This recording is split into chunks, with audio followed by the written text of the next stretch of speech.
Nah, selanjutnya adalah persiapan pensiun nih. Nah, ini mungkin cocok buat bapak-bapak atau ibu-ibu juga yang udah memasuki masa tua, atau kalian yang masih muda pengen menyiapin masa pensiun yang lebih tenang gitu ya. Nggak perlu kerja yang terlalu berat, karena kan kita juga ada keterbatasan fisik ya. Nah, ini adalah menyediakan dana yang cukup untuk digunakan setelah pensiun, ketika pendapatan dari pekerjaan aktif sudah tidak ada, atau sudah tidak jadi misalnya pegawai lagi gitu ya. Nah, contohnya adalah berinvestasi dalam reksadana pensiun atau saham jangka panjang untuk membangun portofolio yang bisa dimanfaatkan setelah pensiun. Selanjutnya ada membeli produk asuransi unit link yang juga memiliki komponen investasi sebagai bentuk persiapan keuangan jangka panjang.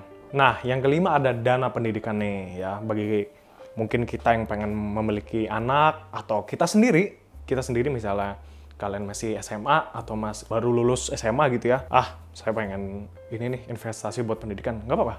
Ini menyiapkan biaya pendidikan anak atau diri sendiri di masa depan.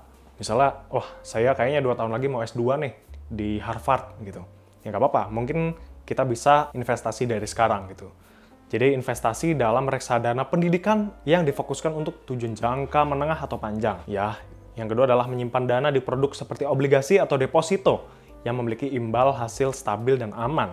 Selanjutnya adalah mencapai tujuan keuangan jangka panjang ya. Jangka panjang lainnya gitu ya. Selain pendidikan, pensiun, dan lain-lain. Ini mencapai tujuan keuangan tertentu. Seperti kita akan membeli rumah nantinya, memulai bisnis baru, atau liburan besar gitu. Karena kita udah misalnya capek, kerja terus nih misalnya. Terus kita pengen liburan langsung ke Mars gitu. Itu kan liburan besar, kita perlu dana yang besar juga. Ya kan? Contohnya adalah ini nih, ada menabung untuk membeli rumah dengan cara berinvestasi dalam reksadana pasar uang yang memiliki resiko rendah. Selanjutnya adalah berinvestasi dalam saham atau properti dengan tujuan menjualnya di masa depan untuk mendanai impian tertentu, seperti mendirikan bisnis.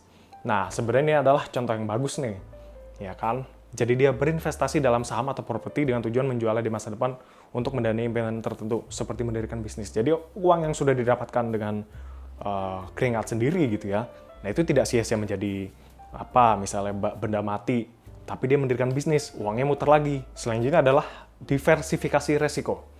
Ini mengurangi resiko keuangan dengan menyebarkan investasi ke berbagai jenis aset.